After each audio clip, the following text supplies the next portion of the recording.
Welcome to the Outer Realm with Michelle DeRoche and Amelia Pisano.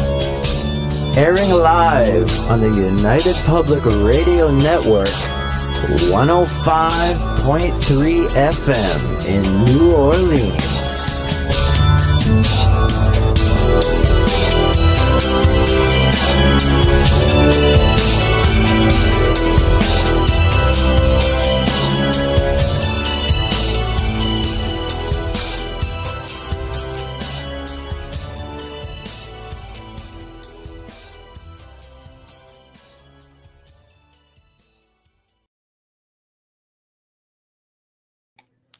Good evening, everyone. Welcome to the Wednesday night segment of The Outer Realm. We are broadcasting live here from the United Public Radio Network, 105.3 FM from New Orleans. We are fully sponsored by the amazing folks over at Folgers Coffee tonight and every night, hopefully forever and ever. We love you, Folgers. Thank you so much. Would not be the same without you being a part of our journey. You make it that much more wonderful. Big thank you also to Dr. Justin Snicker, aka the Sonic Surgeon, who is award-winning composer of Halloween horror sci-fi. I'm trying to get that all in one sentence, and dark wave electronic music. His music is available on places like Bandcamp, Spotify, iTunes, Amazon, any other platform that streams good tunes. So we thank you for your sponsorship and generous contribution to our show, for your intro and outro. We thank you big time. You'll notice tonight, guys, that Bubbles is not on with me again. She's still down for the count. So we just need to send her that much more lovin's and a whole lot of well wishes and prayers. She's just fighting this bug and it's just catching the best of her, but I know she's feisty and she's definitely going to take this thing head on. She's just about at that point right now where she's ready to go total postal on them, so that's going to be a thing. So wishing her well. Hopefully if she's up for it, she'll be in chat and she'll be able to join us at that point.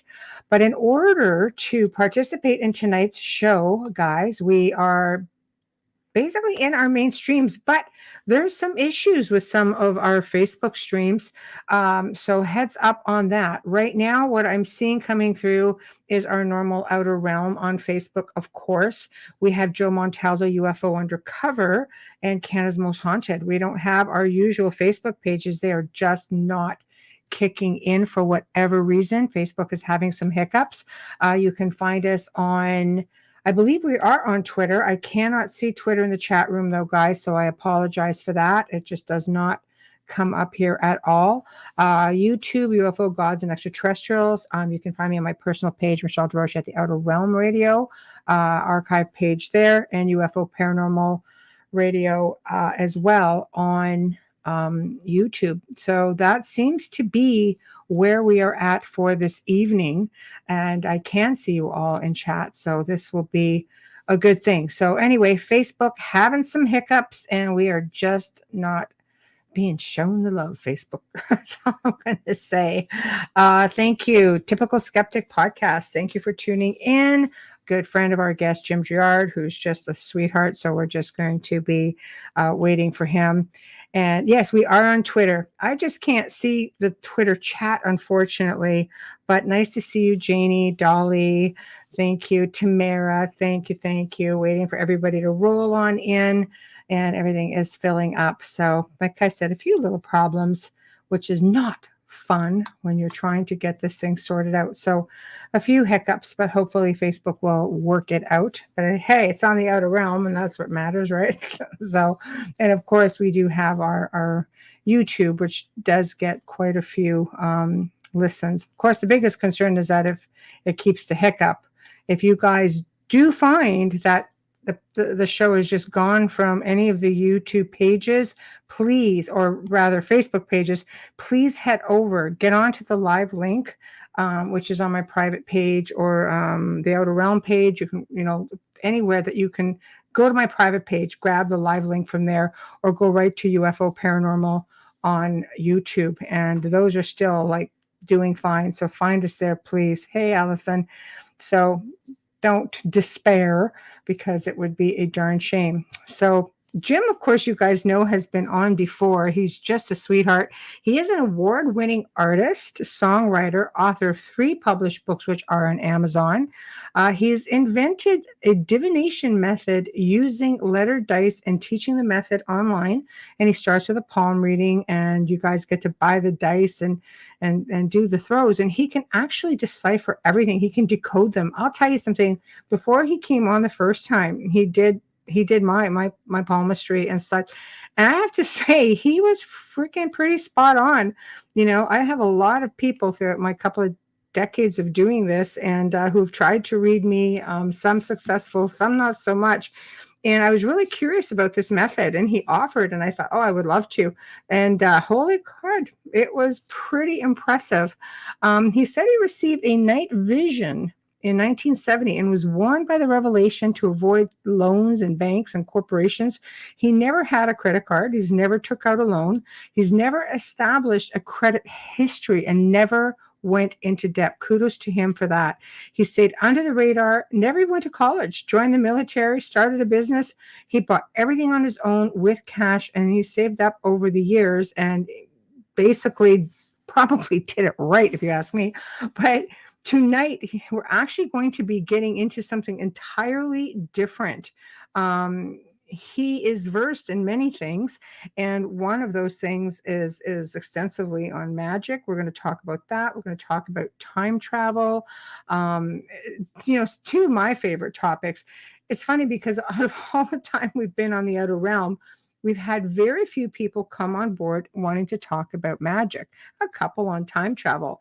And this month, it just happened to be that, we've got 3 people who are on talking about magic. So I'm thinking, that's fantastic. So really looking forward to what he's going to be contributing as far as that goes.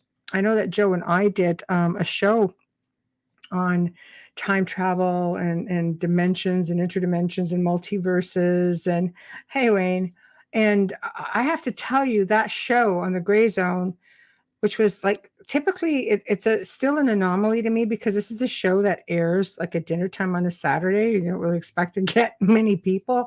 And that show has hit almost 4.5 million live listeners. And we're just like, what? So we've had to step up our game. But that specific show just did ridiculously well. We were just like, so there's obviously a really big interest for it, and everybody's got different techniques, and everybody's got their own opinions on it. So tonight is just another one of those things, and I know it's going to be a blast. So everybody, here is our guest of honor. Whoo, Jim, how's it going? Oh, and Amelia's in the chat. Can you hear me? Uh-oh. Do you have it sound? Can you hear me? Yeah. Here we are. Okay. I had a double echo there, so I had to turn it down. So you didn't hear me going, Jim? No, not at all. Just rooting you on. How are you? Good. Thanks for having me on again. Oh, my pleasure. We had so much fun with you before. Amelia is actually still fighting a COVID bug. So she is in chat room on the Outer Realm page. Oh, yeah, she's been fighting it now. I think it's like day 22 or something utterly crazy like that. So, yeah, she hasn't been here for probably about 3 weeks, but she is in the chat. So every now and then she might just fire off a question out of the chat room, and I will put it up like this. So here she's saying, if you can see that, she says, hello, Jim. That is Amelia. There we go. And, Wayne says, he loves the artwork in your background. So, yes, Jim is an artist. So that is wonderful. He loves your artwork. So tonight, we're talking about something entirely different. We sort of left off the last show as, let's talk about maybe time travel or magic. Where do you want to start with all this? And I will just follow along and versed in my own right, and I'll keep up. No problem. Okay, there's a guy named Frank Jacob who wrote an article. He's on tomorrow night. Oh, really? I love it. Yes, you guys are awesome. Did you hear about him through me? No, he actually approached me to come on the show, so I thought it was fantastic. So please tell us about it. You're just going to hype everybody up. Oh, lot of buzz on this one. That's awesome. So take Yeah, her away. Frank Jacob wrote an article about the Guardians of the Looking Glass, which is a time travel sort of technology. I think they got it out of a flying saucer that had crashed. Right. These Guardians, they just, recently emerged like out of nowhere, it seemed. And, this guy, Frank Jacob, did the article and then he got interviewed by Inspired. Yes. And Yes. man, this thing just took off like crazy. Right. Right. Yeah, I am looking forward to it. I don't really know. He's just a wealth of information, much like yourself. So I really don't know where it's going to go, but I'm really looking forward to it. So you listened to this, I guess, and this inspired you, I suppose. Oh yeah, I've always had a big interest in time travel. Yes. I think a lot of people do. It's such a curiosity, and there's so much that's online about it, but you almost have to ask yourself what's real and what's not real.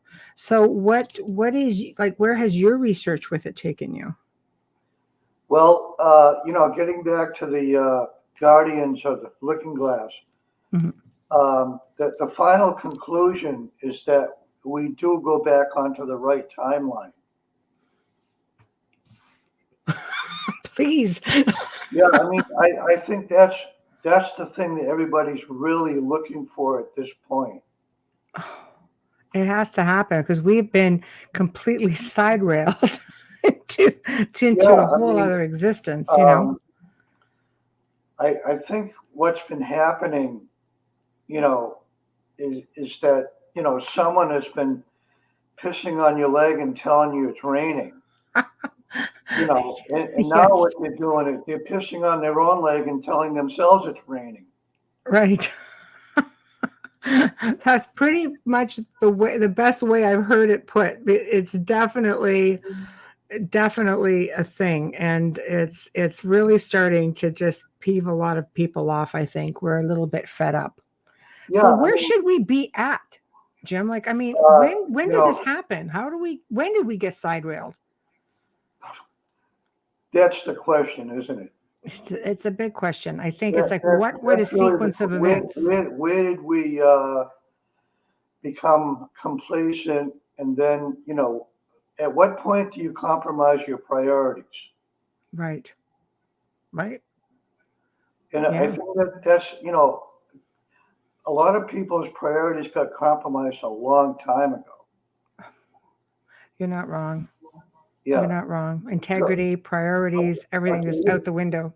Here's what I think is happening right now. Okay.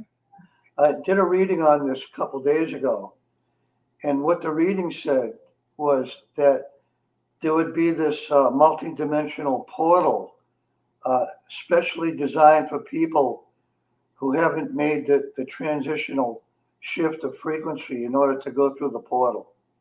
Wow. You know what I'm saying? Yeah, that's going to be a tough one for some people because they don't understand what it means. Well, what's happening is we're transitioning into a new reality. Okay, so in order to resonate with that reality and go into it, your frequency has to be on a higher level. Mm-hmm. Okay, so there's a lot of people who are deserving of this, but their frequency isn't on that higher level. Right. Okay, so I want to try and explain to you what I got from this reading, and when I first saw it, I'm sort of understanding it from a linear sort of perspective because, I'm in the awake state. I'm using the thinking mind in the awake state. So my understanding of it was sort of linear, and then I got a deeper understanding about what I want to describe to you as a download. Right. Yeah, I get them. Yeah. Yeah, there are downloads that happen from like up here, which is the seventh chakra, which means it's telepathic. Right. Okay. So I'm going to try and explain to you how this telepathic system works Okay. by telling you a story of a friend of mine who in the late 1960s was in Superstition Mountains in Arizona. Wow. Okay. That's a pretty intense place. Okay. Yeah, you probably heard about the stories about the entities that showed up and just scared the living daylights out of people. Oh, yes. Okay. For starters. Okay, so Yeah. so he's in the garden. Okay. Okay. Yeah. This entity shows up, and he's not disturbed by this. In fact, he just keeps doing what he's doing in the garden. And so now this entity starts realizing, oh, here's a human that's not afraid of, an entity from the spirit world. Right. So this entity just becomes more and more curious. Okay, so the way that he ignores this entity is he starts thinking of a song, a popular song, Right. and he's running this popular song through his mind. Okay, so now the entity can't get into his head. Right.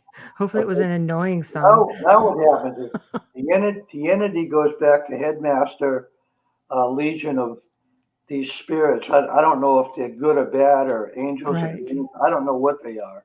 Right. But he goes back to the hive mind there and he says, "Hey, look, we got a human over here in the garden, and he's not afraid of me. So maybe he'll be afraid of us, you know?" Right. Okay, so headmaster and all the legions of these interdimensional beings, Hmm. they come back and they approach him, and they all realize that he's not afraid of any of them. Okay, Right. so now he's telepathically communicating with these beings, these entities from the spirit world. Right. Okay, so the way that they communicate with him is that they create this thought form. It's like a bubble. Okay, and inside this bubble is hundreds of visual images. Okay, and then what they do is they project this thought form into his mind, and then the thought form opens up and he sees all of these hundreds of images, and he gets the whole entire story in a split second. Wow.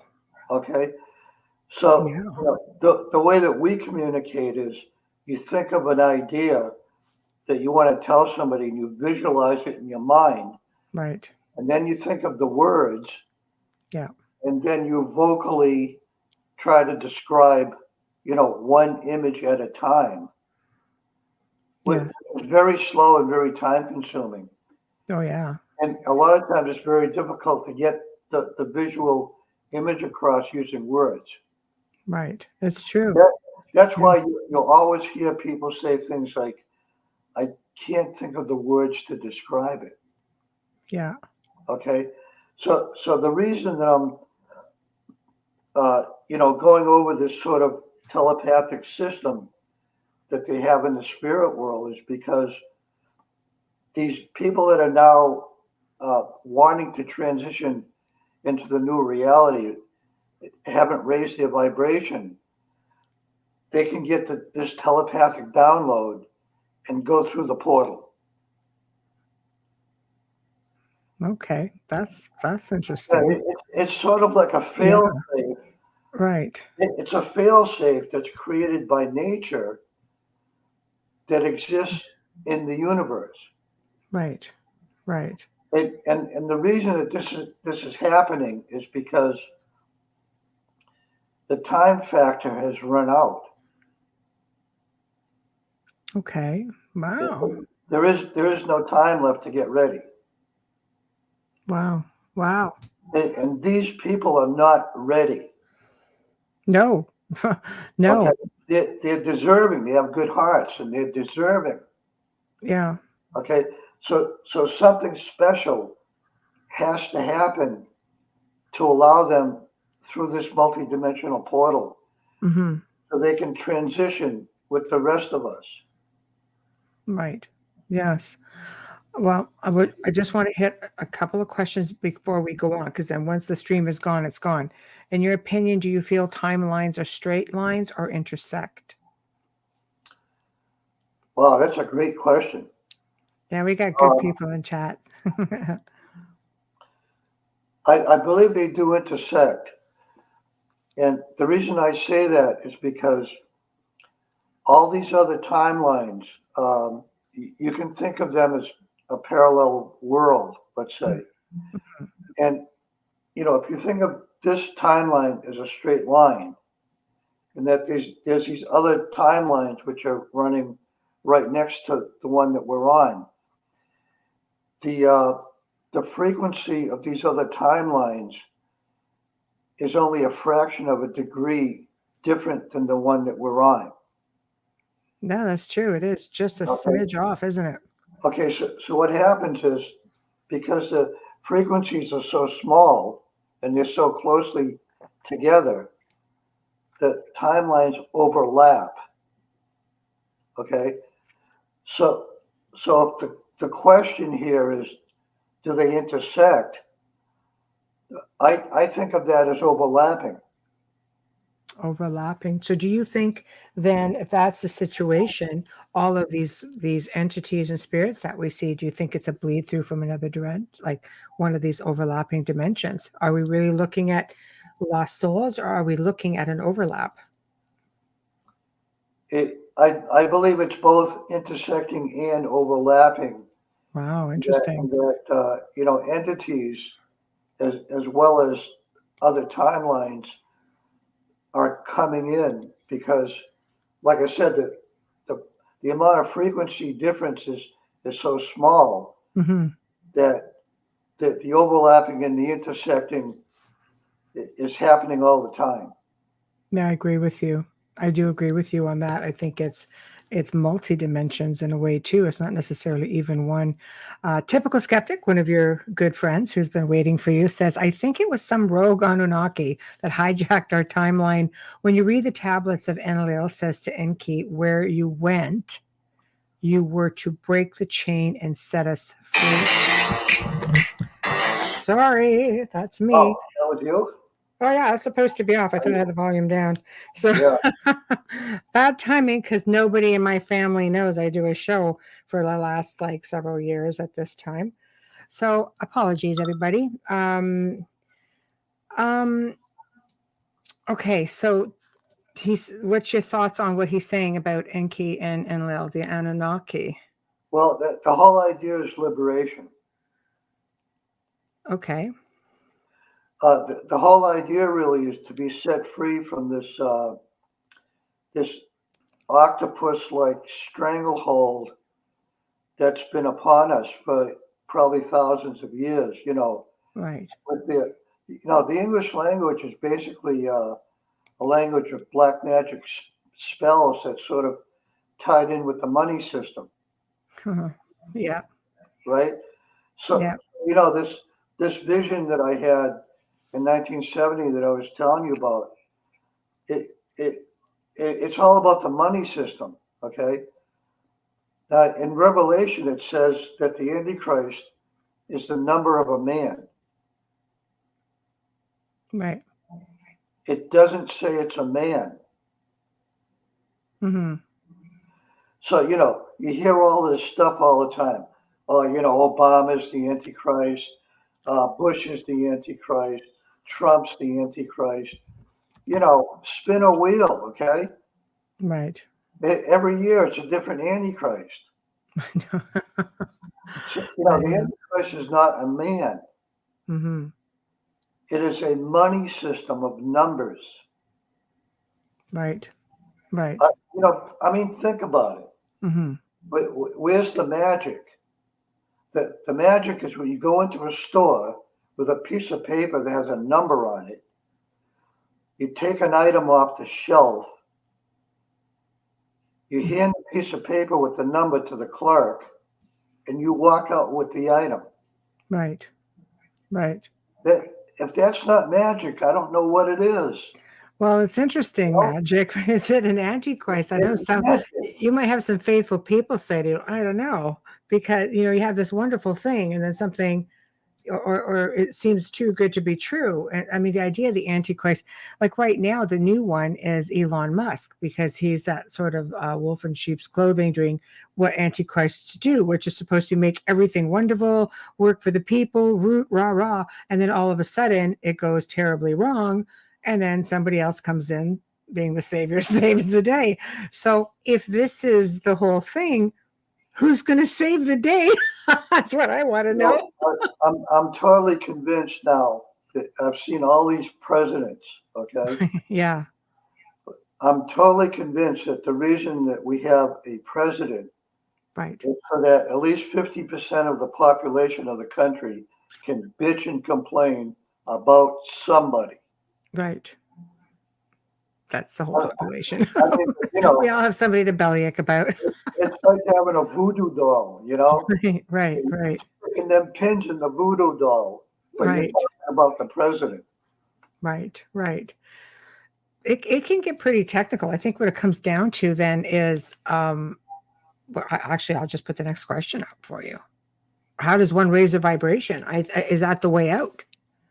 Okay, one thing that if anybody's listening, if they want to really get into this, there's a guy named Gene Decode. You ever hear of him? I have not. Okay, Gene Decode. If you go to his YouTube channel and get his email, write him an email and say, please send me the protocol. Okay. And then he'll email you back with a PDF file, which has a protocol that shows you how to remove the nanobots and the nanoworms from your blood system. Okay, so you'll have to just email me that. I can't write it Yeah, down. I did it. I got the PDF, and what it Okay. is you fill the tub up with really hot water, as hot as Right, you can stand it. right, You put in like a half a teaspoon or a teaspoon of laundry detergent, and you put in a cup of alfalfa pellets, which they feed to rabbits. right.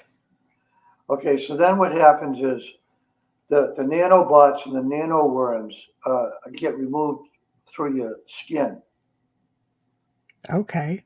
Okay, and the way that you can tell that happens is you get yourself a little black light flashlight, like off of Amazon. They're only about $10. Right. Okay, so you get the black light flashlight. You turn the lights off after you take this hot bath, and you just shine it on your arms and your legs and see if there's any of these nanobots coming out of your body. That's crazy. So, how does one get said nanobots in the first place? That chemtrails, Come on, really? yeah, Wow, I never would have guessed that. I yeah. mean, Well, they're unhealthy for so many other reasons, but I mean, you have to breathe the air. yeah, yeah. Yeah, so that's where they come from. But there was no nanobots coming out of my body, and I'm going to tell you why. Please, I want in on that. Okay, so for about the past 10 years, I've been taking what's called diatomaceous earth. Okay, Now, what the diatomaceous earth does is it gets rid of parasites out of your bloodstream, okay? And these nanoworms are parasites. right. Okay, here's the other thing. If somebody decides to get the diatomaceous earth and they want to order it online, they have to get food grade. Hmm. Because if they don't get the food grade, they might wind up buying the type of diatomaceous earth that they feed to cows. There's two types. You got to get the food grade. Right. Now, here's the other thing about diatomaceous earth. It contains monatomic gold. Right. Okay, So, instead of spending $35 to $50 a month getting monatomic gold, you can get a bag of diatomaceous earth, which is about 5 pounds, for about $20. All these little secrets we're finding out. You don't have to email me all this stuff because I will not remember it. I'm Yeah, just like going you know, along. a Wow. 5 pound bag will last you about 5 years. Wow. And it's only about $20 because you're only going to ingest about a half a teaspoon a day, or once a Wow. week is good. And this just sort of like purges these nanoworms, Kills the parasites. the parasites. Wow. I That's definitely an eye opener. I would never have even thought that. Yeah, I mean, a lot of times animals are being fed better than we're eating. Apparently. I'm guessing they don't have all the nano issues we have either. Yeah, I Or mean, do they? Because they're breathing the same air. yeah, like if you have a cat or a dog, let's say, these diet things that they create for dogs and cats is all measured out. Oh yeah, I just do raw food. And the way that we eat is just kind of random and chaotic. Right, right. But I wanted to say that this one thing because I've been feeding birds almost all my life, and Yeah, a lot of people throw bread out to birds. it's not good for them. No, it's not good. Yeah. They'll eat it because they're starving. Okay, Yeah. but their nervous system isn't designed to digest bread. No, it bloats their stomachs, people. We have to Yeah, remember that. Yeah. totally not good for birds. No, no, exactly. So, I don't know why, but people just throw them the bread thinking that this is good for them or whatever. But No, it's not. It's terrible for them. they'll Right. eat like pumpkin seeds and sunflower seeds and things like that because every species is designed by nature to be living a certain way, eating a certain way. Mm-hmm. That's true. You're not wrong on that. We are all designed differently from the inside out. Wayne says, I've heard that the timelines began a collision course starting in 2012 and are going to come to a massive intersection where all the timelines will be one. What are your thoughts on that? Well, that's I've, interesting. I've had some thoughts on that one, and I've been kind of wondering about it myself because, when it comes to timelines, there seems to be different perspectives on how they merge and if they merge and how many timelines they are. Like Starfire Tour is saying that there's no such thing as parallel timelines. When you really think about all of this stuff that has to do with Mhm. timelines, I mean, how much of it do you really understand? Absolutely. I don't think there is. I mean, my gosh, unless you're a physicist who this is all they work on, it's a lifetime of research. And even then, how much do you really know? I think my best perspective on this is that there seems to be two timelines, and one of them is like the right timeline, and the other one is sort of like scumbag timeline. We're all in the scumbag timeline, I'm sure Yeah, of it. we've all been there, right? Right. I want out. Yeah, Yeah. Yeah. let's get back to the priority thing for a second. Right. Okay, a long time ago, I think for most people, their priorities, if they had any to begin with, were compromised. And Right. it's not very hard to do that because, most of us are born into like some form of poverty. Okay. Mm-hmm. But if you go from poverty to like all of a sudden winning the lottery, which is huge because you've never had large amounts of money in your whole life. Now all Mm-hmm. of a sudden you're coming into like tens of millions of dollars. You have no training to handle all of that money and all that power. No, it's true. Okay, Absolutely so correct. what happens is this system, which is so big and so powerful, it kind of like draws us in, and we become seduced by it. Hmm. It happens to everybody. Right. Right. I mean, you look at these cops, right? They go in there with good intentions. They want justice. They want to protect people. And then somebody comes along and says, "Hey, look, if you don't, serve the Gestapo or the mafia or the mob or whatever it is, Hmm. if you don't work for us, we're going to kill your family." Hmm. So what's he going to do? Yeah. Right. He's going to go along with it because he's Yeah. got no choice, but he just he just compromised all his priorities. Yeah, absolutely. That's where it can get tricky. Like Tamara says, I wonder if the timelines merge. Is it that the same as saying the deceased are resurrected because everyone would show up at once? That's Oh, this interesting. is a really good subject.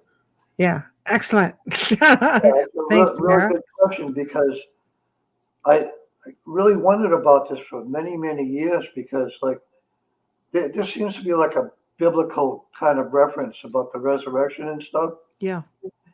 And actually, these things that are written in the Bible are really, really, spot on, correct, and accurate and everything. But um, they're not to be understood with the thinking mind so much.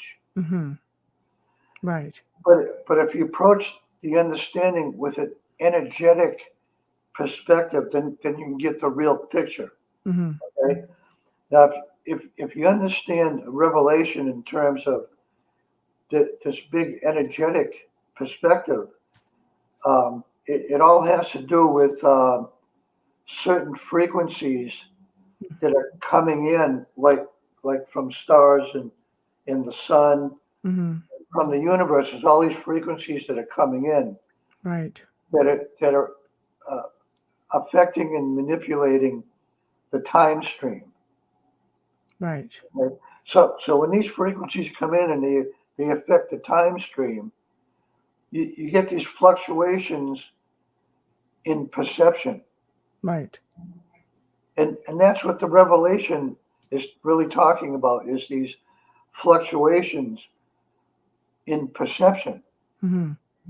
That's why, like in one of the interviews I had with Typical Skeptic, I was talking about what the glitch in the Matrix was. Yeah, that's a big one.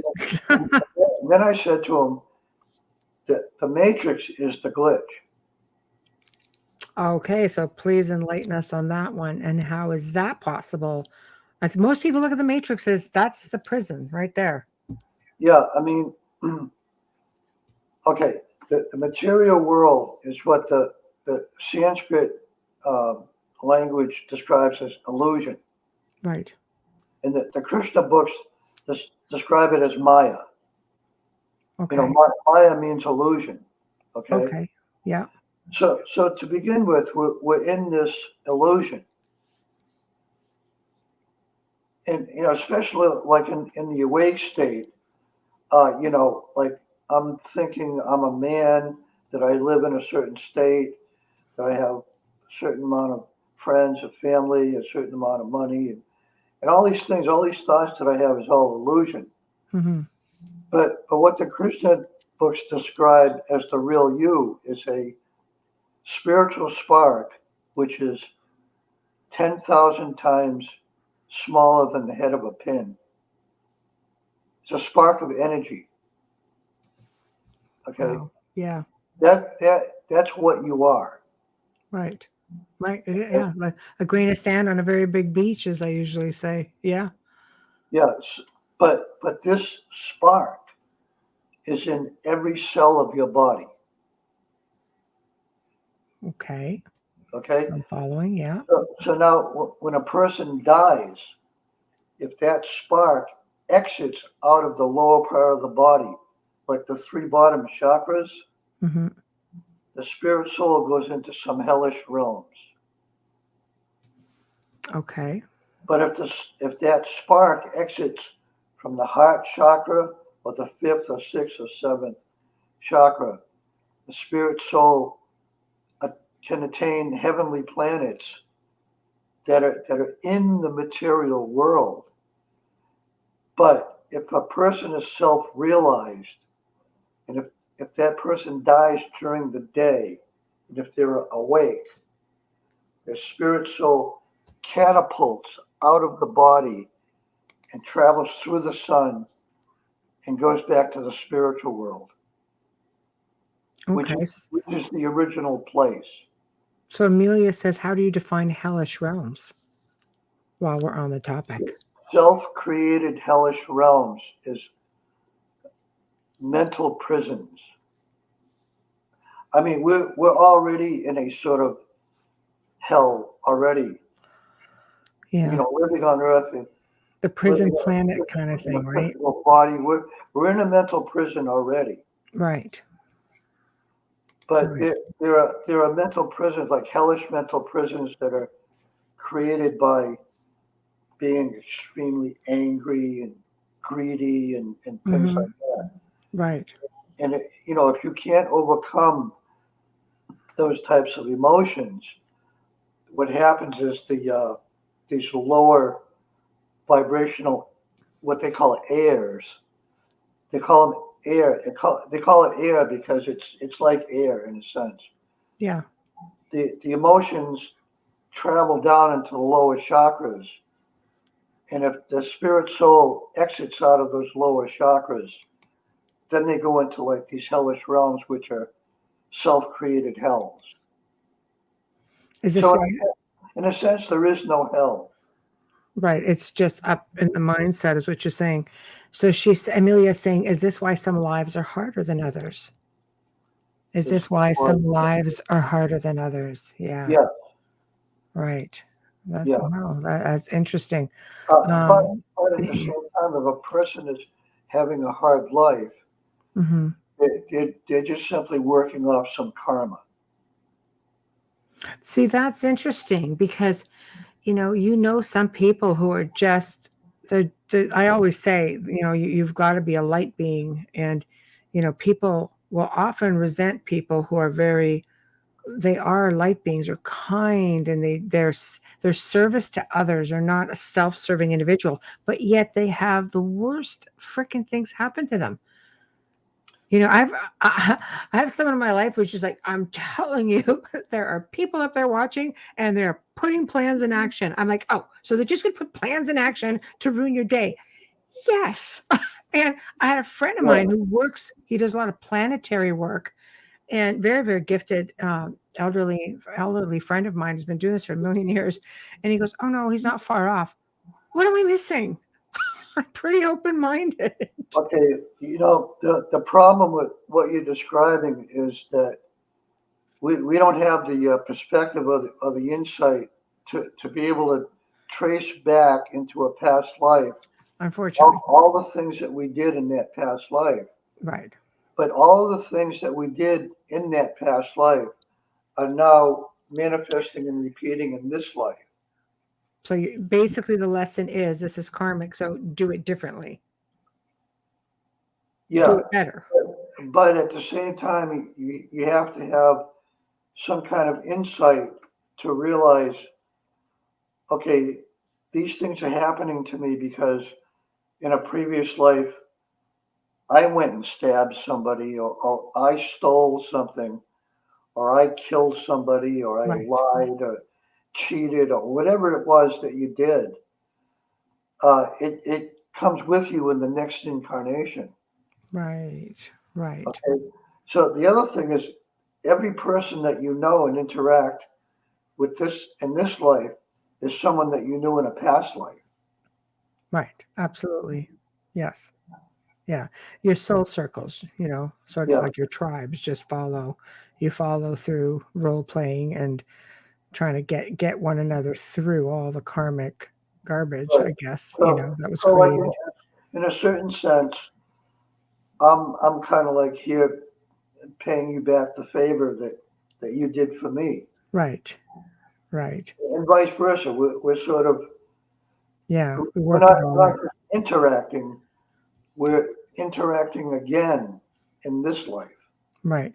So I guess that answers this question. Can we collectively change our current timeline? Yeah, I think it comes down to, yeah, if you can work through all the karmic yeah. stuff. That's really what it comes down to. Is Yeah. that collectively, um, we just need to stop paying attention to all this batshit crazy stuff. That, Hmm. like it's the pissing on the leg thing, Right. Again. and then telling Yeah. you it's raining. Right. Right. Orange is the new black. Right. No, Yeah, exactly. I don't think so. It's just saying one thing and making you believe that this is what you're seeing. Amelia says someone once told me that they refused to be an organ donor because they feared coming back missing that organ. I would be afraid of maybe having an imprinted energy Yes, from that that okay. individual.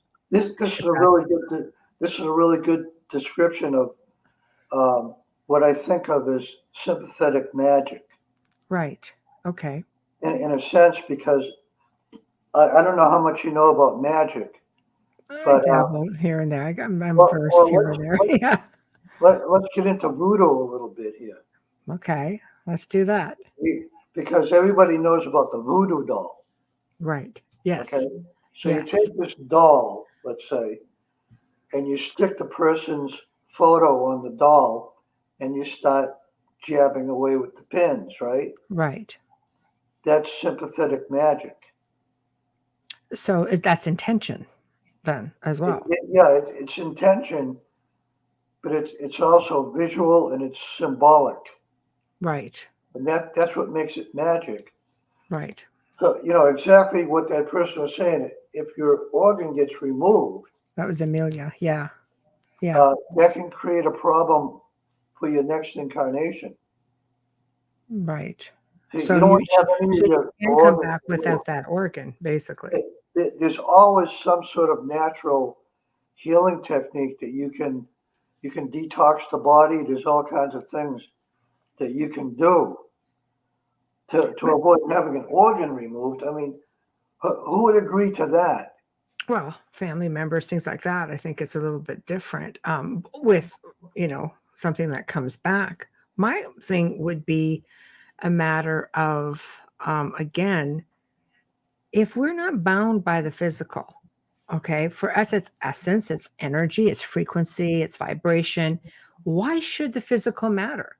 If you give up, let's say, an organ, why would it affect you coming back in a physical life? Heck, we may not even reincarnate back on this planet into this body. We could Yeah, reincarnate on another planet and another body that doesn't even have the same sort of organs. the physical body is extremely important in a spiritual path because the saying there is that the body is the temple of God. Right. Yeah, Dolly says, I'm an organ recipient. I know my donor. We are in constant contact and communicate issues to each other as a team to deal with our cooperative karma. Excellent. And she goes, but do not mix your DNA. Your DNA does not mix, is what she's saying.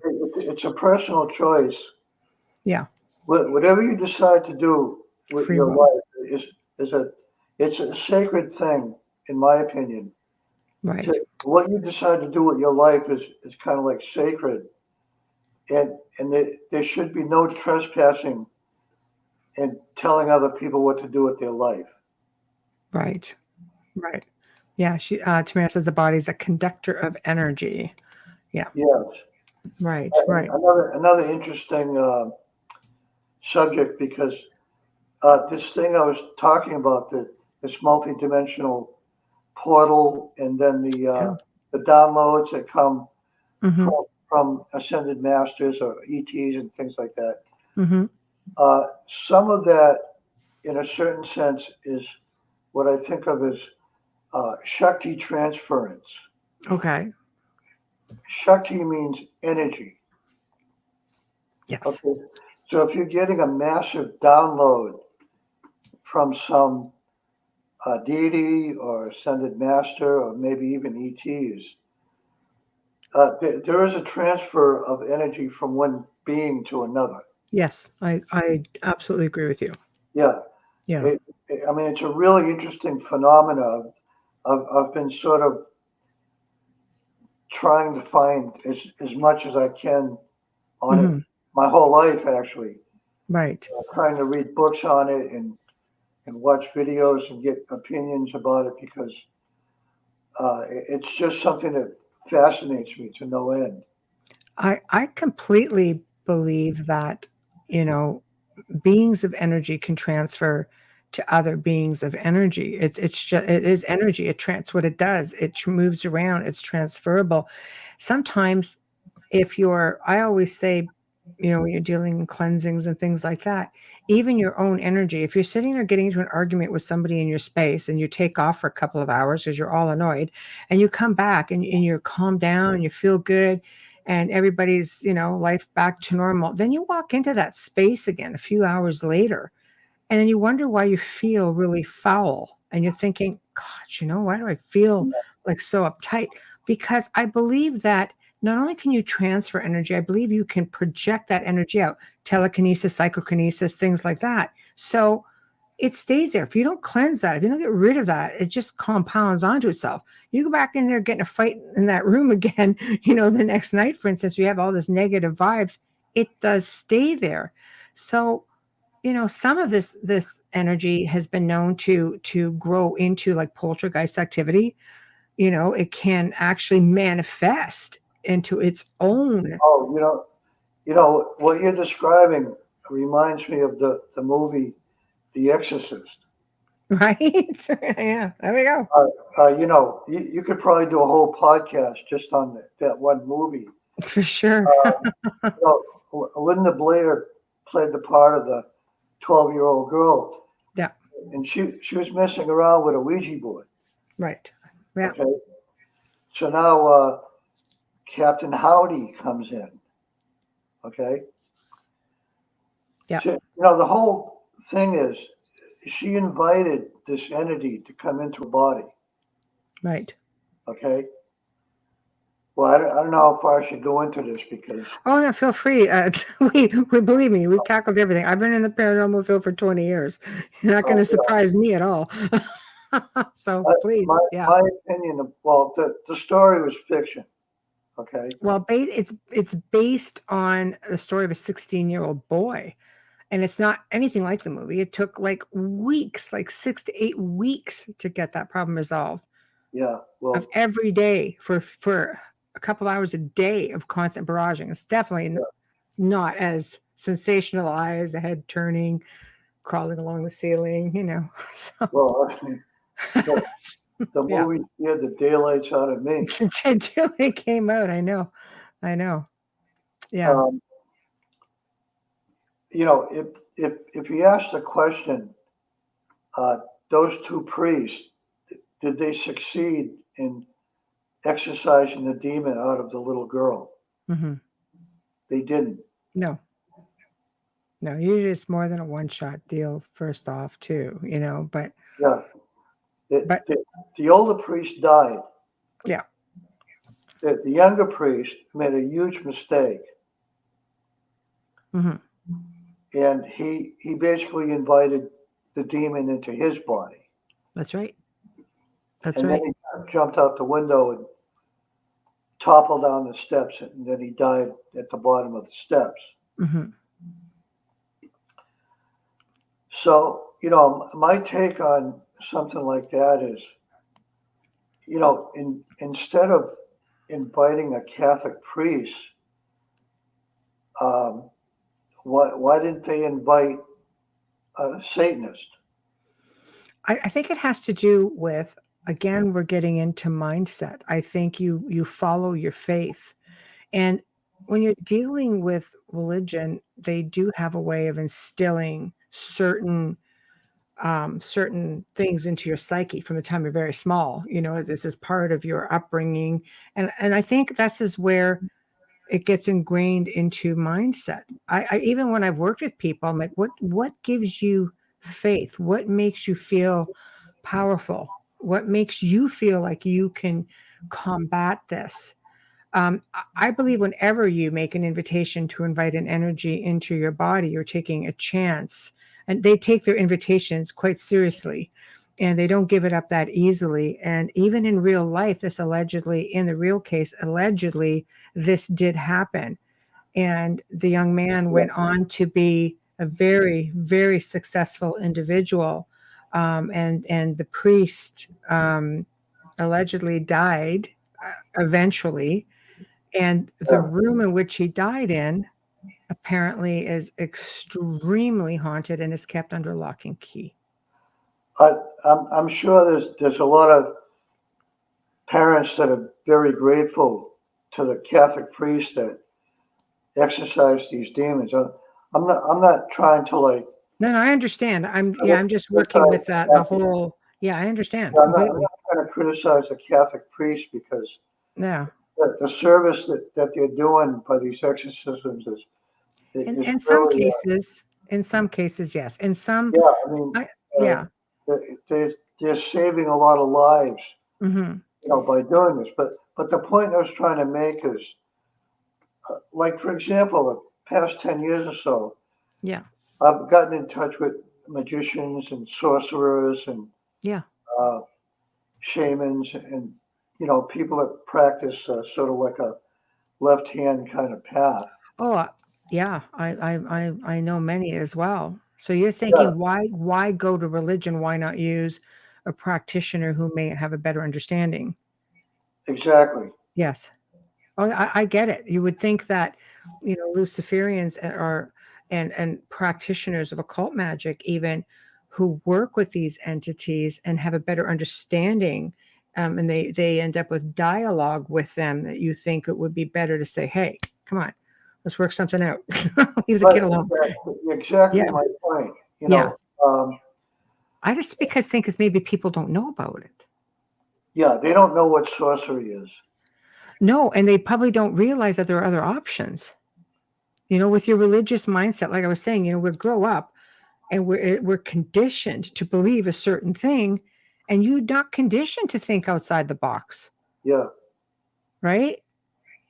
Like people might Well, not know that I should go to the church teaches you that these people are frightening. Now, to say to yeah, somebody, go ask one of these people, you're like, I don't know about that, right? Like conditioning. yeah. What I was thinking was, let's say they had called a sorcerer instead, Okay. and the sorcerer is familiar with this particular demon, or Yeah. just familiar with demons in general. Yeah. And so the sorcerer performs a ritual and makes an offering to the demon and communicates with the demon and says, how long do you plan to stay in the body of this child? Right. So the demon is communicating with the sorcerer, Hmm. but the way the Catholic priest does it is they come in with the holy It's water. the demands and the commands and Yeah, the yeah. like you're the authority. Like it's like an eviction. Well, You know, it's a power grab, is what it is. think about demons on average, who a lot, where a lot of the names come from. If you look at some of the really ancient names, many of them were, back in the day, it was all about the gods, and a lot of these are pagan gods or Babylonian gods, or different cultures believed in certain gods, and these gods ended up, now they're on the in the dictionary of demons sort of thing. Yeah, So many of them are not going to take kindly to being sort of intimidated or have somebody coming at them with demands. Like I'm just dealing with certain mindsets, and I think maybe a lot of these other practitioners have more of an understanding of that as well. Like there's so many different theories, especially when you're dealing with energy and entities and things of that nature. I'm going to just try to get into back on track. Your brain uses frequency, psychic communication uses the same exact frequencies. Okay, so let's use that for an example. in doing this. So when you have people coming in with the whole, like, I command you to do this. I see this in spirit research. You get researchers coming in and looking at the demon. I command you to show yourself. It's just like you're a lowly human to this thing. I don't think it's really going to take your demands very seriously. But Yeah. with that being said, now, and what Dolly is saying, your brain uses frequency, psychic communication uses the same exact frequencies. Could you not use that and just, we know they can communicate telepathically, and try to just make that link? Yeah. Well, like the second priest, the younger one, Yeah, he took on the demon. right. Okay. And, what I was describing earlier, like about compromising your priorities and Yes. someone who wins the lottery. But Mhm. for a priest to take on a demon like that is to take on an energy that he doesn't know how to control. No, exactly. You're taking a being of It's pure like, energy. you grow up in poverty and then you win the lottery Right. and you wind up spending it all and going crazy, and you probably wind up in debt Yeah, or in jail or dead. right. That's because these massive energy currents. We're not familiar with these currents. Right. We don't know how to handle them. No, we can't just go out and thinking we're going to like part the Red Sea sort of thing, right? It's you have to do within. You're sort of better off in a lower level of poverty if the amount of money that you get is the same every month, and you know how to live with it and you know how to deal with it. Right. I agree. Yeah, I agree with you on that. All of a sudden, you get like $100 million. Lose your mind. You're like a kid in a toy store, right? Where do you start? Yeah, but there's going to be somebody knocking on your door every minute. Yeah. Oh, yeah. That besides all that, absolutely, for sure. Amelia says, it amazes me what we can do as a collective with energy. Why are we not doing more to heal people? And even as a collective, what we were just talking about, how, like it seems to me like we could be solving a lot of our own issues and not having to bring people in at all if we really are able to tap into that collective. Chris says, I see a meshwork like a blanket of energy surrounding the earth and into space. Getting back into healing and such.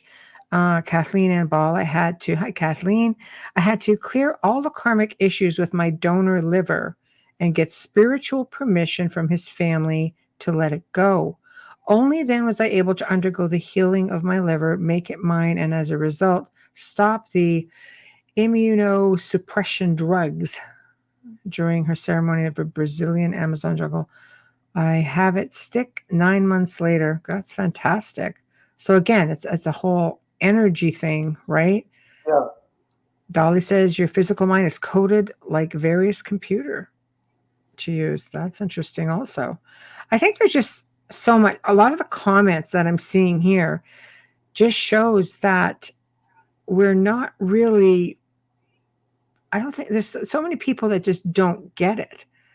Because everything you're saying to me, I think could be resolved if people had a better understanding, but people just don't seem to, it's almost like we should be taught this in school, how to exist in this world, yet we're just given this mundane stuff to barely get through life.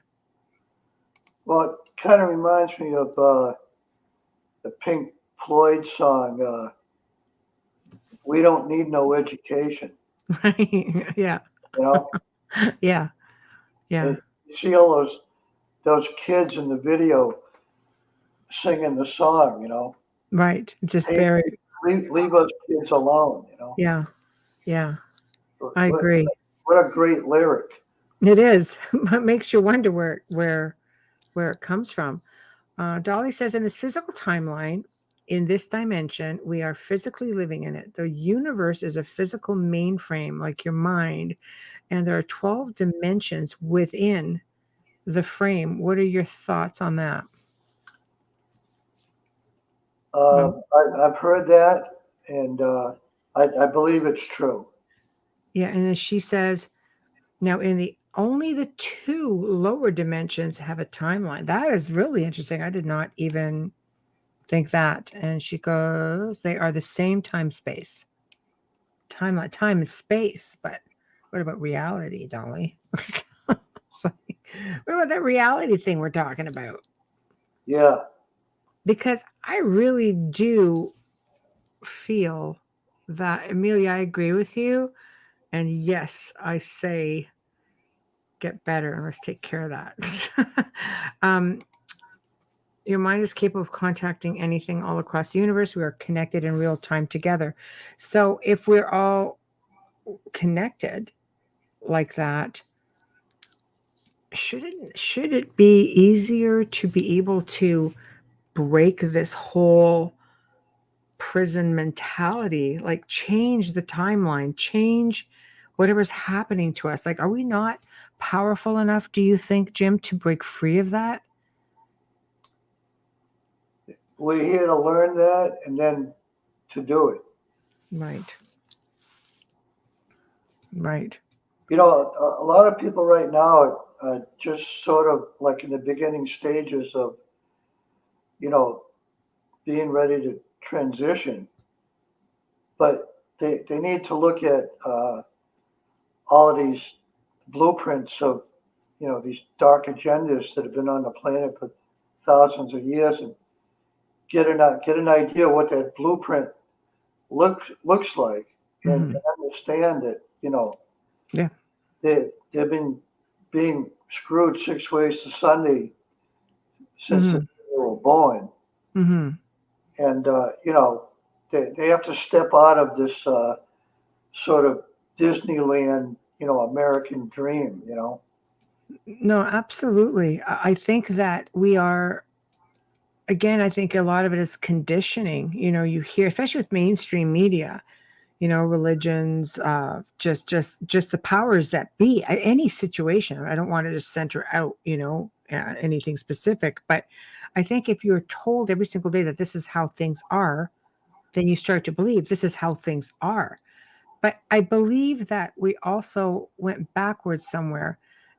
And this comment completely reiterates that, at least for me, because the ancients were aware of so much. Our indigenous people are still aware of so much. She says the ancients were well aware of all of these energies and knew how to deal with them. There were ceremonies to cleanse the body and the land in ancient Egypt and even earlier. Unfortunately, mainstream religious belief systems wish to bury the information, probably to protect their parishioners, or just keep any of this knowledge and power to themselves, like, you know, any people of position. But unfortunately, it's taken the wisdom from common people who now don't have the defenses against these entities and a whole lot of other things. I don't know. What are your thoughts on that? If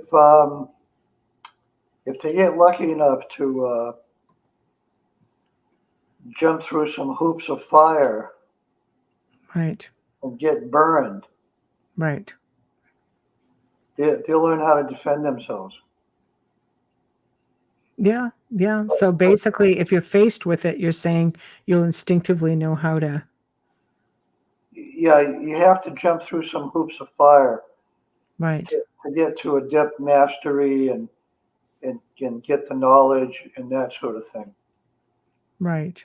I agree. Well, I have to say, you're definitely lighting up the sound or the chat room here. You've got all kinds of people just lining up for questions. Here's one: is reality real, or is it an illusion of what we are told reality is? And are we really living, or are we just going day by day? That's a good question. That's a good one. Yeah. Uh, Okay. okay, so Neo is talking to what's his name, Morpheus, Yes. Yeah. and Morpheus says, "What's real? Right. Is this reality real?" Right. Are we in the true reality? Mm-hmm. What is the true reality? Exactly. And in your opinion, what is the true reality? We don't. There is no true reality. Right. There, Right. there's only one reality, and we're in it. Yeah. And time is an illusion. If you phone or video chat the other side of the world, you don't have to wait 13 hours to get a response. That's true. It's instantaneous. Oh God, all kinds of people. Hello, everybody. Hello, hello. I think fear rules over power. Most people are fearful of what they don't know. This is also true. That's come up at least twice in here. So let's move along as to where you want to go from here. Now, let's talk about spider magic and all of this.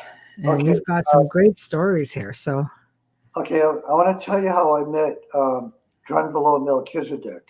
okay. Okay. When I went to Arizona in 2012, I gave a lecture. And 7 weeks before I went there, I did a reading and I asked the question, who am I going to meet during this lecture? And I got the name Christy. So during the lecture, my first question was, is Christy here? Is sitting right in front of me, waving her hand. Right. I'm Christy. Okay. So I said, well, I came here from Massachusetts to meet you. Okay. That's interesting. Yeah, so right around the same time where I did this reading, I started understanding the process of spider magic. Right. I'm going to try and explain to you how spider magic works. Okay. Okay, so to begin with, you're caught on a spider web, let's say. Okay. You go into court, you're getting divorced, you're fighting, you're arguing, money problems, health problems. All of these things are all spider webs. Right. Okay. Okay. So what happens is eventually, in time, you get off the spider web. Okay. Yeah. So now you're off the spider web. So what you do is you can visualize your desire and create a spider web. Okay.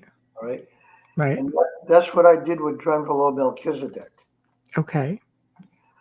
I pictured in my mind meeting him because I knew he lived in Sedona. Right. And I was on my way there. Okay.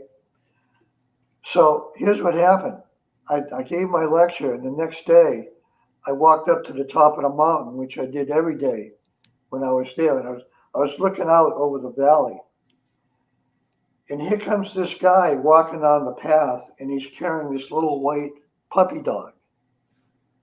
It turns out that the dog was half wolf. Okay. Okay. Yeah.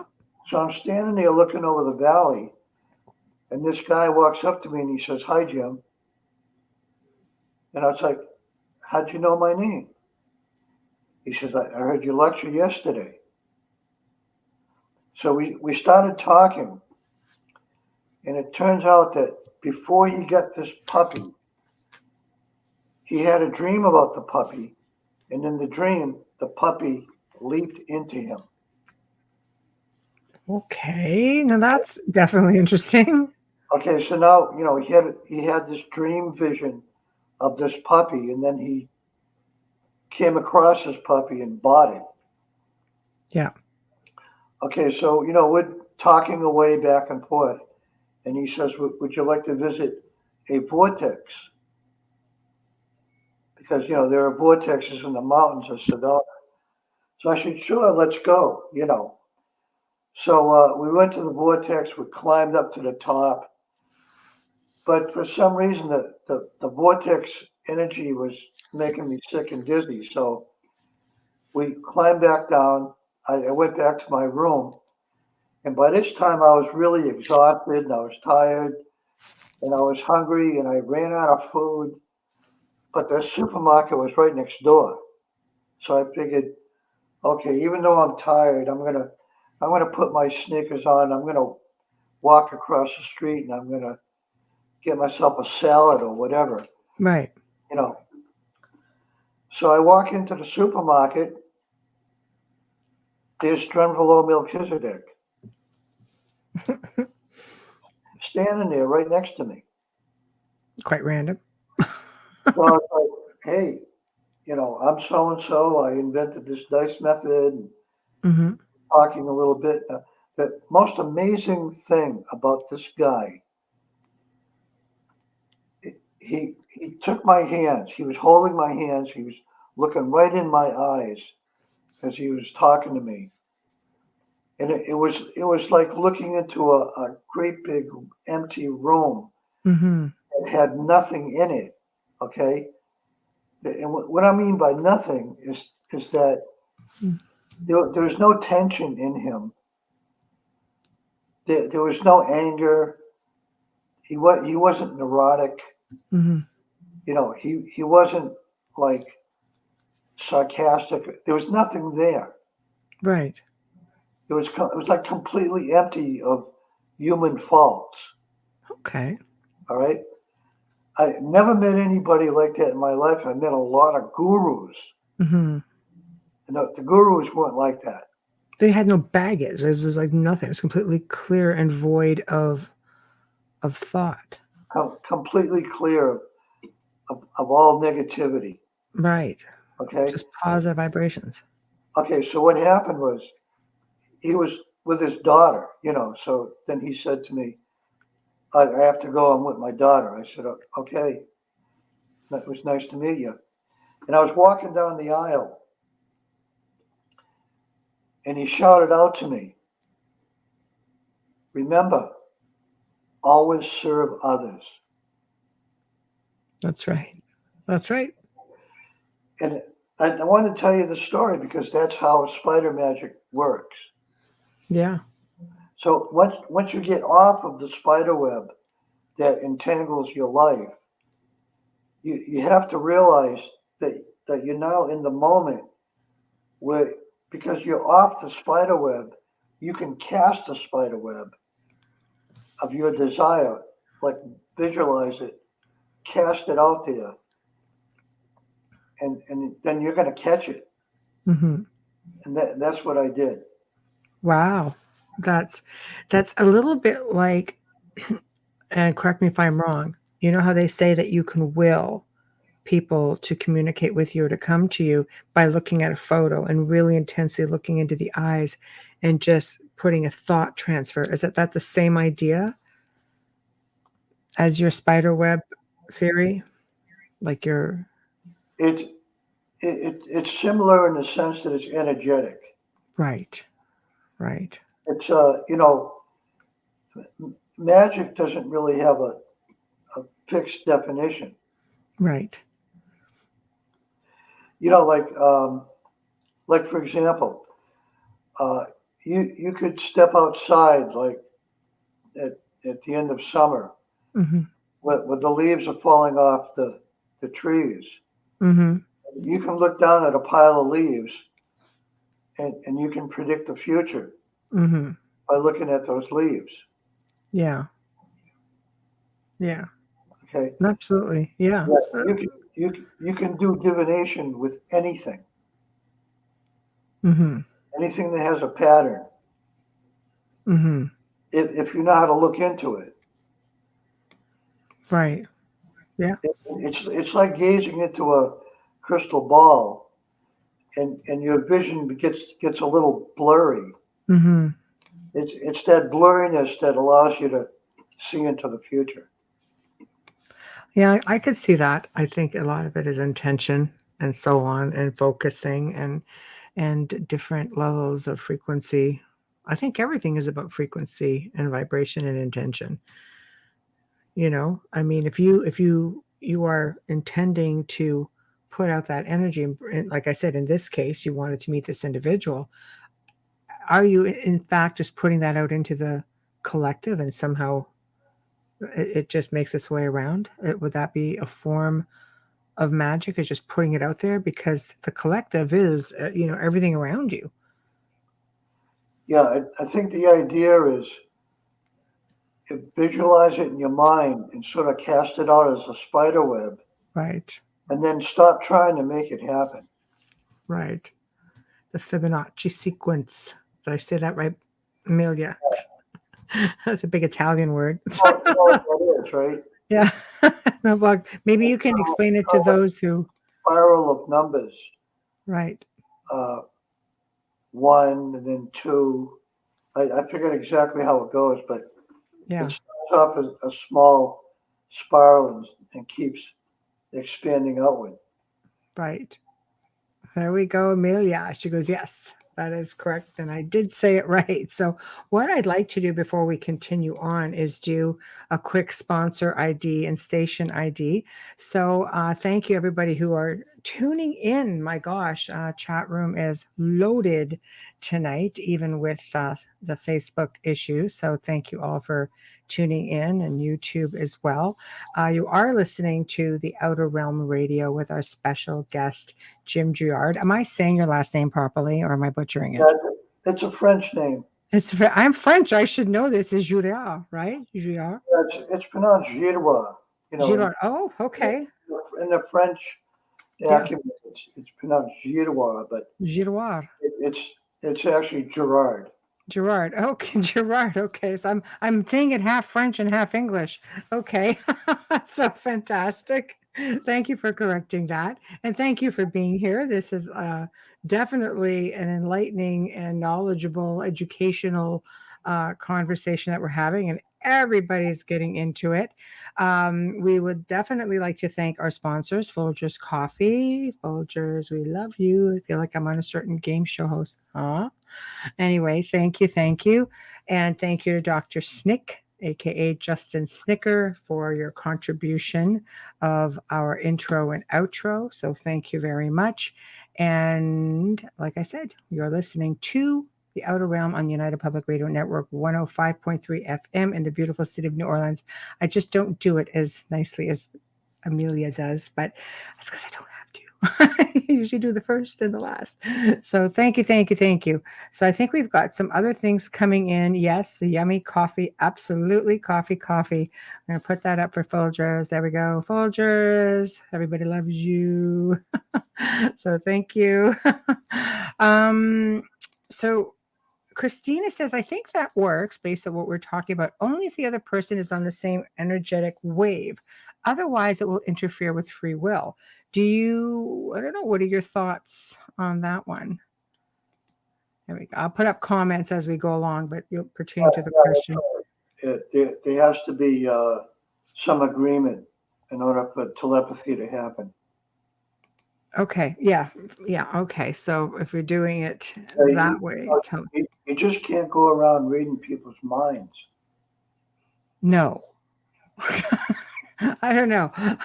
First of all, that'd be pretty darn gifted to be able to do that. You can do that. So you'd get bad juju if you tried to do that, I would imagine too, right? Does that fall into that karmic thing? Hey, Michael. Yeah.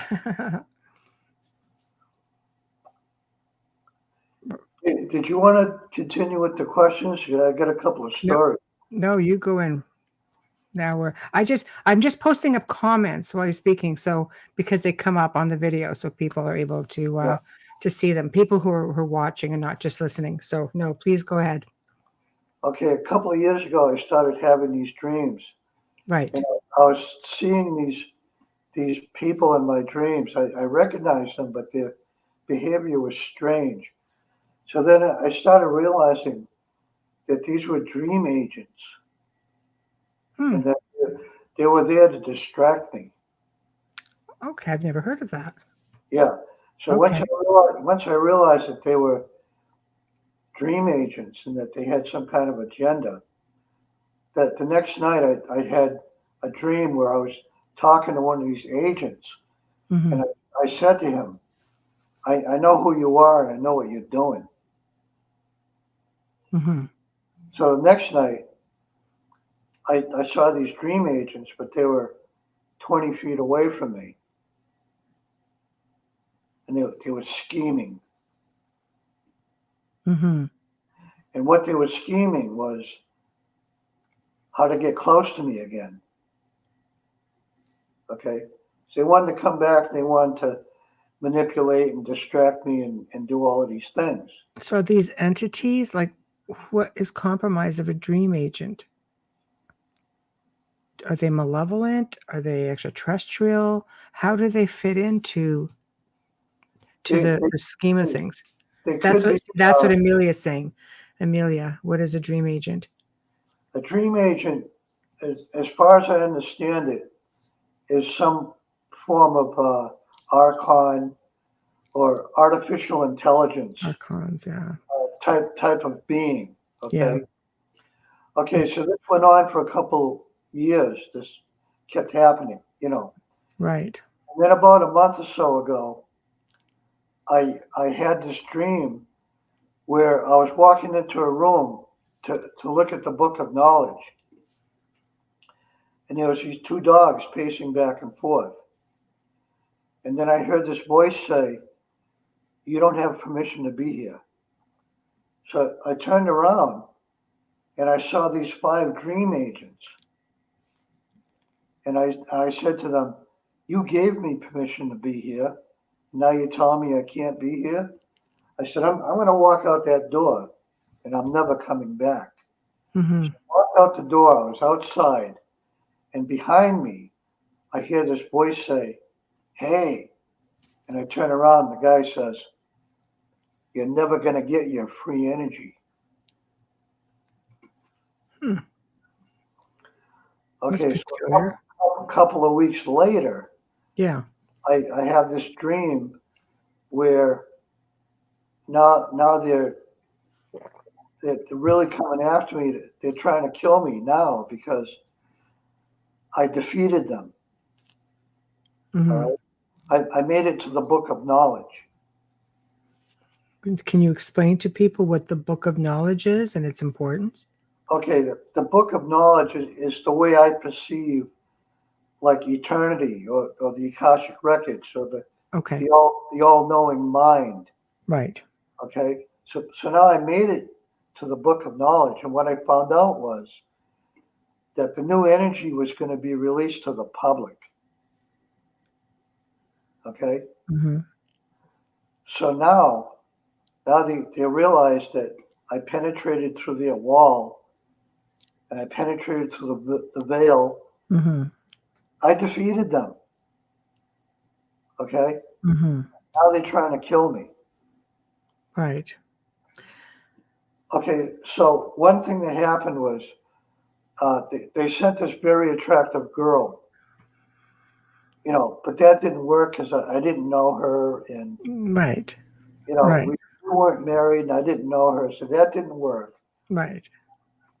And they sent one of these dream agents, which kind of slipped under the blankets while I was sleeping, scared the living daylights out of me. And Sounds like a succubus situation. like I completely froze. Yeah. I could barely talk.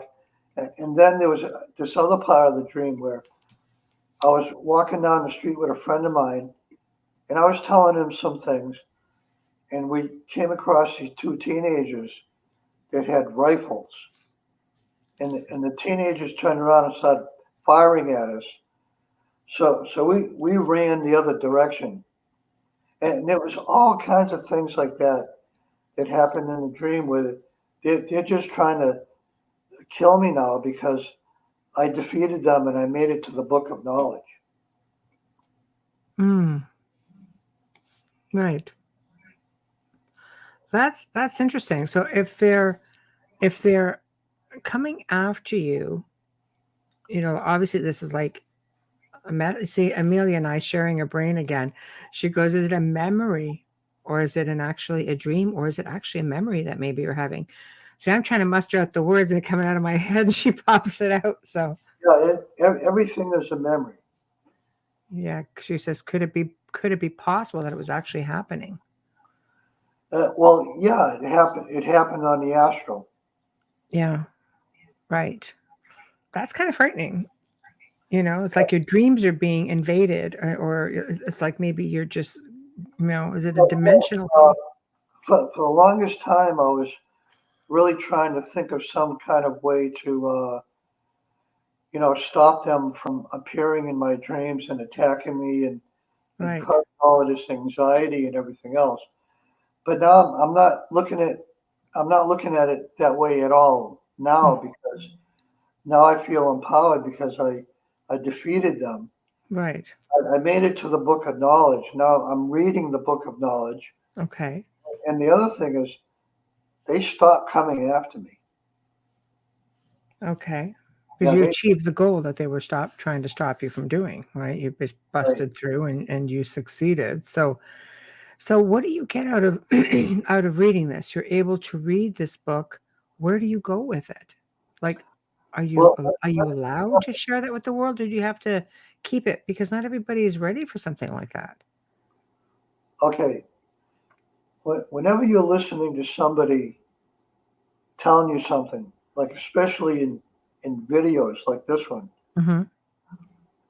you need to have some kind of validation or a feeling or something that this person that's telling you that is honest and they're truthful, and that there's really something to what they're telling you. Right. And you get a certain feeling when somebody's like really trying to bullshit you. Right. You know, your bullshit meter starts going ding ding ding ding ding ding ding. Right. Right. Yes. It Yes. just goes off like crazy, right? Yes. But if the person is totally real and sincere, and if they're resonating the message to you, Mm-hmm. then you get the feeling like this is the real deal. Right. Okay, so like what I mean by this book of knowledge is that what I'm putting out there is from intuition, and it's from resonance, Mm-hmm. and it's from truthfulness. Right. That's Right. where it comes from. Right. So the impact that it has, or it tries to have, let's say, is that it's a sincere message and that it's real. Yeah. Right. And if you don't have those qualities, Mm-hmm. you, uh, Mm-hmm. you know, you Uh, might fool some people, but right. eventually they're going to catch on to what you're doing. Right. So what made you decide to lean into this whole world of magic? Because that's a pretty ancient thing, and people really don't I have. Yeah, I can answer that actually. I Okay. I Yeah. think it's because the Hare Krishna lifestyle um, is sort of like the mode of goodness. Okay, Mm-hmm. you chant mantras, you offer food, you do service to others. It's all like in the mode of goodness. Mm-hmm. But I reached a point where I kind of felt like almost like I hit a brick wall or something. Right. And then I started thinking, well, I know all about this. Mm-hmm. What about the dark side? Yeah. I did the same thing. Yeah. I'm going over there now. Right. I'm going over to the dark side because I don't know anything about that stuff. It's like a balance too, isn't it? I know all about the Krishna stuff. Right. I'm going over there. Right. Yeah. They have cookies. Let's You know, go. I've been doing it for 20 years now. Right. I'm telling you, these sorcerers and magicians Mm-hmm. that I know personally, Mm-hmm. they're very friendly. Yeah. They're very normal. Yes. Yeah, I know a few. Yes. They're extremely sane. Yeah. Not what you would expect. Yeah, and they're not trying to convert me. Right. That's the Right. best part. Right. They're not trying to sell me magazines. They're not trying to baptize me, Right. and they're not trying to turn me into a believer. Right. They're sort of like this. So as long as you can, They but keep you to can themselves. balance it. That's Yeah, the key, they isn't keep it? to themselves. They're sort of like this. Right. They keep to themselves. They're not trying to influence your thinking. Mm-hmm. But on the other side, Right. they're always trying to convert people. Right. Yeah, it's true. No, it makes you wonder, like it's a flip thing. Um, you get, I've often had people make comments and say, what if it's all the reverse? Everything we've been taught, what if it's reversed? What if it's all of this? I mean, the magic and everything else, this is stuff that has been going on with the ancient world for centuries, maybe thousands of years, maybe even pre-ice age. Those civilizations that go back tens of thousands of years, maybe older. We're not the first shot or kick at the can here. And then religion comes along with all of this. And I've had people say, what if it's all upside down? Well, What if that's the bad and this is the good? when people ask me, like, what's your religion?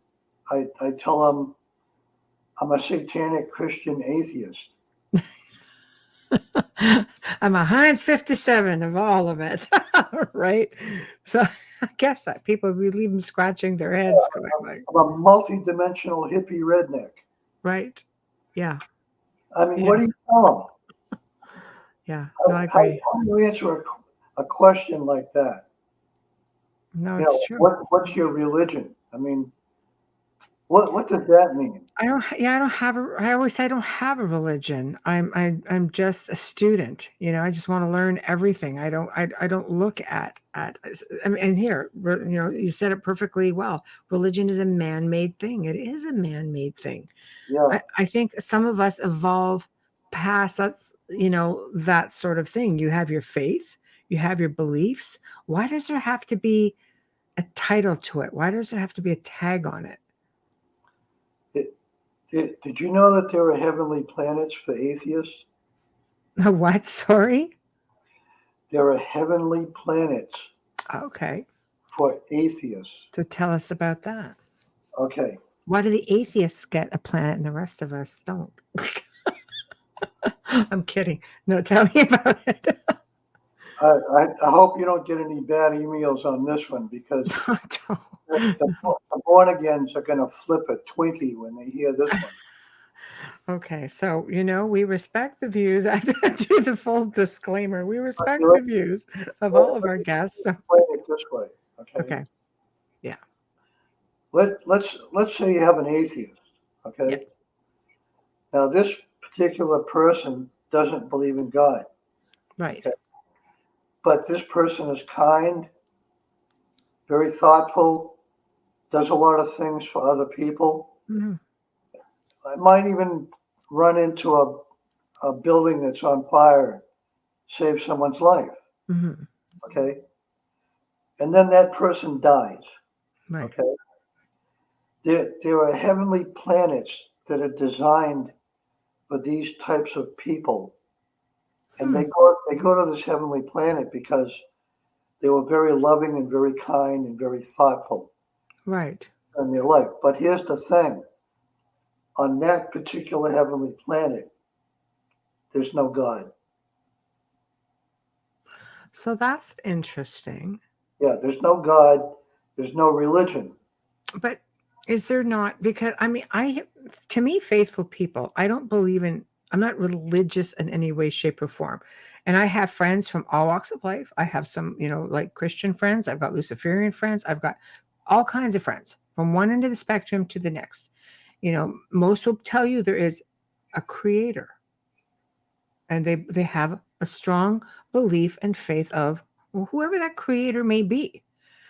I think you get those who I feel when you start tagging things, like, you know what I mean? There's a tag on this is religion, this religion, this religion. No, how about just a faith? Because at the end of the day, does it not come down to what your faith is? I look at many different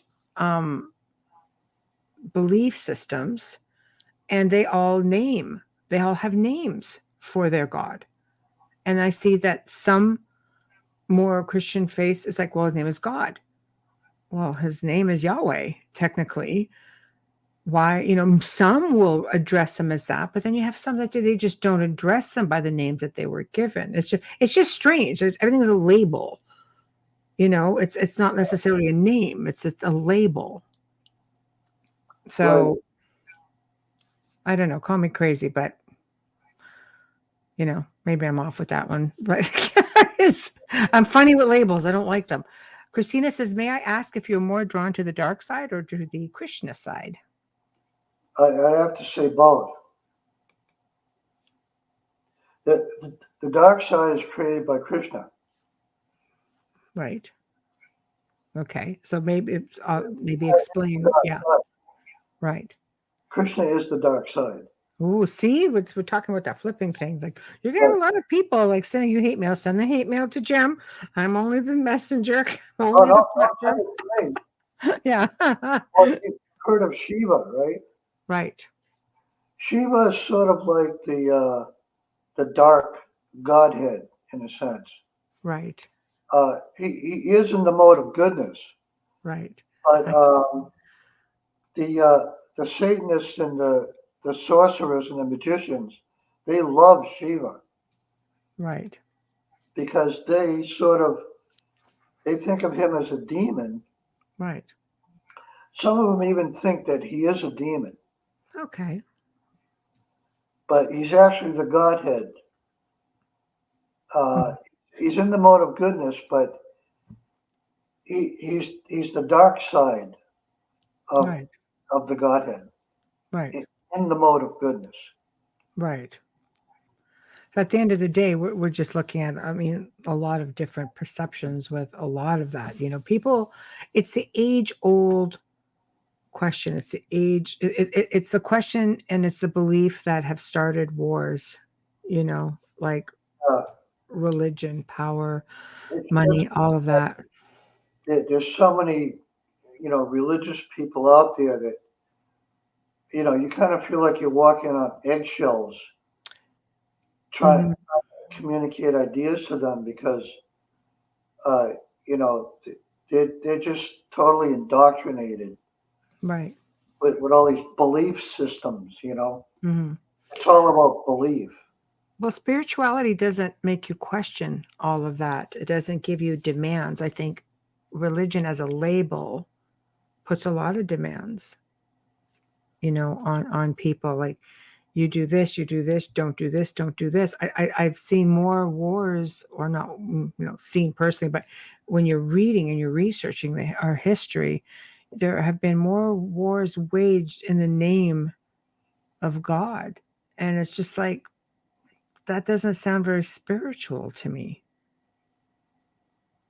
Yeah, It sounds very controlling to me. the American Indians, um, the the men believed that the female was much more spiritually advanced than men were, Right. and that's why the men, in order to be on the spiritual path, would Hmm. go out into the woods for 2 weeks Right. alone and just sit and meditate, for the Hmm.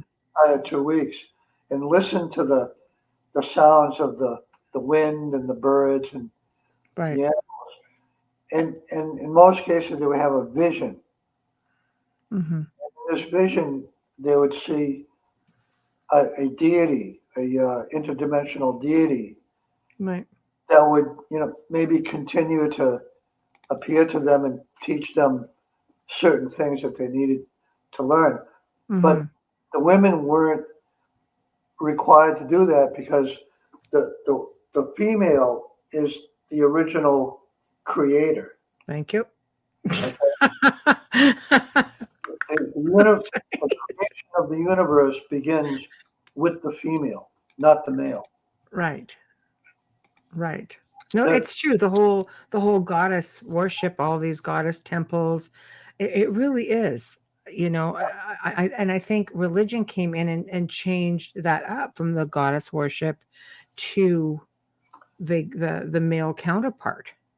yeah, a lot of the original traditional ways of rulership, like in villages and tribes and things like that, thousands of years ago, was all matriarchy. Yeah, absolutely. And Yeah, as Amelia says, a way to govern and control the changes. Yeah. yeah. And then what happened was the men sort of stepped in with a big hijack, and they went to Africa, and they started their patriarchy sort of campaign in Africa, and started requiring that you get a piece of paper and you have to sign it, and pay the justice or the priest to get married. Right. And the woman was a prostitute and she was a whore, and on and on and on. They created all this sort of patriarchy stuff, Hmm. and now it's like it's pathetic what they're doing with the female energy, but things are turning around. Hmm. Now the matriarchy Hmm. is starting to come back. I do believe that I see more and more of that. That those were the ancient ways. I have a friend who actually has a collection. He's an antiquities collector of the goddess Venus statues that go back some 25,000 years. Yeah, They're dated that old. I mean, they're thousands of years old, and that's probably the oldest piece. But it goes to show you that this was indeed a mindset of the ancients that go back way back. All yeah, these temples, think about it: goddess Athena, Venus, Diana. These are goddesses. yeah.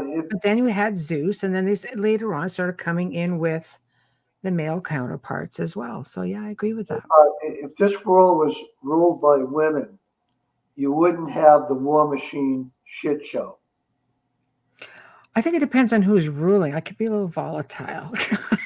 But no kidding. Yeah, well, But no, I understand. We're right-sided thinkers, right? With the emotion and we don't have it's not like a competitive, like the left-sided thinker being the male brain, right? Just being very the hunter-gatherer, just conqueror. Basically is what you're saying. If it was women, it would be much kinder. yeah. A quote by James Gilliland. Yeah, I'm gonna go find out what Grandma thinks. right. Right. I say do it and we'll have another show. So, no, for sure. Absolutely. Um, so let's just get back again to like you have past life memories, right? Okay, Of let's explain it this way. All of your thoughts are all past life memories. right, All of them. right. But what happens is when these memories try to rise up to the surface Hmm. of the thinking mind in the awake state, Right. your mind is so indoctrinated from mind control that those past life memories never make it to the surface. Isn't that strange? We're not conditioned to be able to easily remember our past lives. Like I've had a lot of that come to me in forms of snippets and memories, dreams, sort of downloads. But yet, when you're having all this trauma, it's essentially past life trauma. So it's like very selective as to what it lets you have. Yeah, just recently I did a reading and I sent it to this married couple out in Europe. Right. And when the guy's wife read the reading, a few minutes after reading it, she had a vision. And in the vision, she saw a Egyptian high priest by the name of Amun, otherwise known as Amun Ra. Right. Right. And then she realized that this Amun Ra that she was seeing in the vision was me in a past life. Oh, that's interesting. That's interesting. So Ra, basically, there's a connection. Right. Amun Ra. Right. Okay, it's what the Christians say at the end of a sentence. Hmm. Amen. Amen. Amen. That's right. They're Amen. addressing Amun Ra. Yeah. Absolutely. Yeah, So, absolutely. you have to know who you were and what your past lives were in order to realize who you are. I'm fortunate that I do have some of those that have come through, and I think a lot of it has to do, and I'm sure you'll agree because it's basically what you're on your path is I believe it has to do with what our path is currently. You're given what you need for your tools to get through your life here. Like if you have to be in a position where you need to make a difference and teach a lesson to multitudes of people, I believe you're going to be given those snippets a lot easier, let's say, than if you're just coasting through life and not doing anything productive with the information. Yeah, Right? yeah, Because you seem to be on the same path. You're given your snippets and it's allowing you to evolve to get through this basically with the tools you need to make people understand. yeah. Right. I, Christina said, no, go I, ahead. I want to tell you something that happened in 2012. Okay. After I met Christy in Sedona, she introduced me to Charmian Redwood, Okay. and she did like a trance type of meditation. Mm-hmm. And in this meditation, she took me up into the constellation of Orion, and there was a council of 12. And what they told me was that they had created a grid on Earth, especially for me to fulfill my mission on Earth. Mm-hmm. Okay. So, right around the same time, same year actually, I got a reading from it was the voice of Egypt. And the voice of Egypt was telling me to use the dice method to find the reincarnated souls of Egypt that are now presently reincarnated and unite them together through the method. Yeah. Okay, so now what's happening is I'm with Amelia. getting, um, I'm getting validation from other psychics Mm-hmm. that this is actually happening. Right. I believe people who have significant paths throughout all of their lives will eventually come to, as a lot of people will tell you we're going through another big transition. And a lot of people have to come together as per, you're looking at certain lives, you had some pretty significant players, in Egypt. You really did. And maybe they do have to come together at some point. It's like they'll tell you, we're getting near a point where light workers have to all sort of join together and people who can work. Like I can tell you just from my own experience in the last probably 4 years, I have met some of the most exceptional people, even before doing, like the radio show consistently. People have always sort of come to me in 2 decades because I've done a lot of media. So I'm out there and you recognize one another and, how it's explained to me.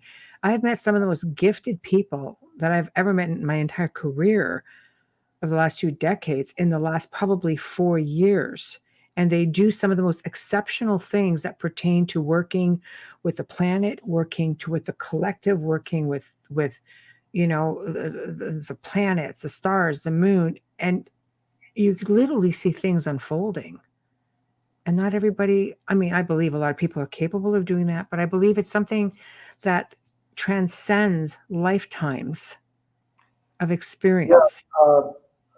some of these people that you've been meeting could be acting within a capacity of mentor. Very possible. Maybe Yeah, they're just there to wake you up, or maybe they're just there because you have a component within your abilities that works well with theirs. And yeah, when you connect the dots, all of a sudden, you can just simply do even more magnificent things. yeah. They could be just there for you to, bounce ideas off of. Sure. Absolutely. I agree. I agree. I think it's definitely turning out to be an interesting journey Yeah, on you different could be levels. in a position where, uh, you know, you're acting as a mentor for a lot of other people, but then who's your mentor? Right. Right. You know, I think I have several. I've always considered myself to be a student. I love to research and I accept a lot that comes towards me. Part of the platform of the show is bringing in people from the top of their fields, and I am the same as everybody else who are listening. I'm absorbing it. I'm learning. I'm educating myself. So like you've said some things tonight that I'm like, come on, for real. So I'm still learning, and to me, I absorb that. I welcome that. I think you have to be a little outrageous, really. Why? You got to stir things up. You want me to stir things up? Yeah, I mean, it stimulates the thinking process. Right. You can also get me booted off YouTube. Well, So, and out of a job. you got to I'm kidding. Go ahead. you have to tear up the tarmac and kick the devil's ass. Right. Oh, that's pretty regular basis for You know, me. I have a good team. a big part of gaining knowledge is stirring things up. Right. I agree with you. Okay, did you know that the stabilizing factor of the material world is chaos? Yes, absolutely. Yep, don't have to explain that one. No, absolutely. But we are at the top of the hour already. It just flew by, and I'm so grateful that you came back on. And I know that there's a lot we didn't get to, and I know that there's probably even more that you have going on. So you'll have to email me again. I would love to have you back on if you would like to join us again. I got a lot of stories I could tell you. I love it. I love it. No, so I do love this time that you spend with us. I think that you're a wealth of information. You have really interesting things to talk about. And Amelia says, there we go. Thank you, Jim. Sorry I couldn't be on. So maybe she'll just get herself feeling better. And by the time you return, because we are booking now into the fall, but by the time you return, my gosh, you better be okay. So I want to tell you how a friend of mine got over COVID. okay. Listen up, Bubbles. Go ahead. He was eating a bag of spinach every day and drinking pomegranate juice. Wow. Are you listening, Bubbles? So that's okay. We'll get you the archive. She goes, anything. I'll do anything to just get over this. It's been 22 days. So, well, thank you again, Jim. Thank you so much for joining us. I will email you, and we can jam a little bit about where to continue on, and we'll book you right away because we book super quick. Okay, cool. All right, I love it. Thank you so much again for joining us, and you have yourself a good weekend. Thanks for having me on again. You're welcome. Have a good one. All right. Yeah. Night night. Well, we have come to the end of another fabulous segment tonight. I mean, the chat room, I'm still reading everything, and it's just like amazing. So thank you everybody who tuned in. Big thank you to Jim for being awesome. He's a really good sport. Thank you, Folgers Coffee, for just being Folgers and being totally awesome and hanging in there with us. We appreciate you so much.